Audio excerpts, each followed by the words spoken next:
I read somewhere that you said you think people would probably be surprised at just how carefree and happy you are.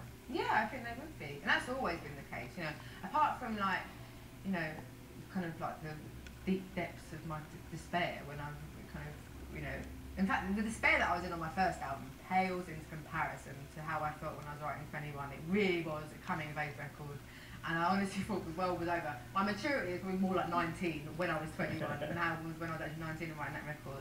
But yeah, apart from, you know, being up, everyone knows what it's like to be upset, whether it's about someone not wanting to be with you, or whether it's just you didn't get a job, or you didn't get a grade, or, you know, just falling out of a friend. It's horrible at the time.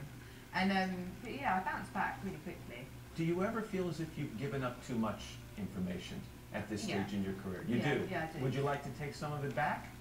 Yeah, I mean, it's hard because I really do wish that there's been loads of stories of the papers trying to out who my ex-boyfriend was, and it's just they're boys I know, but they're just my friends. Do you know what I mean? And it's really intrusive on their life. But I do wish I'd kept a lot of things to myself. But also, I never knew the album was going to be so big.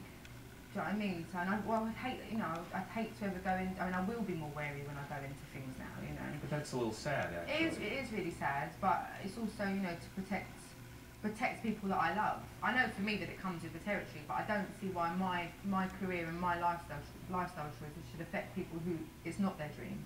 It's got nothing to do with them. It's a double-edged sword, because as a songwriter, you have to be able to tap into that experience. Yeah. And yet, if you tap into it too much, then somebody else feels the pain. I think in the songs I can still be really, really honest, but I think when I'm in interviews, when I'm explaining my songs, I just shouldn't be so direct and so rude about who they're about. If your exes were to write songs, what would they sound like? I don't know, but myself, so I feel sorry for them. For those of you watching at home, what you just said was... Yeah, no, I'd be mortified. But also, if they wrote songs about me, they'd probably be like, yeah, this song's about Adele. I've never given any names, ever. Do you know what I mean? So everyone's going to know the song's about me. No one actually knows who my song's about. Coming up.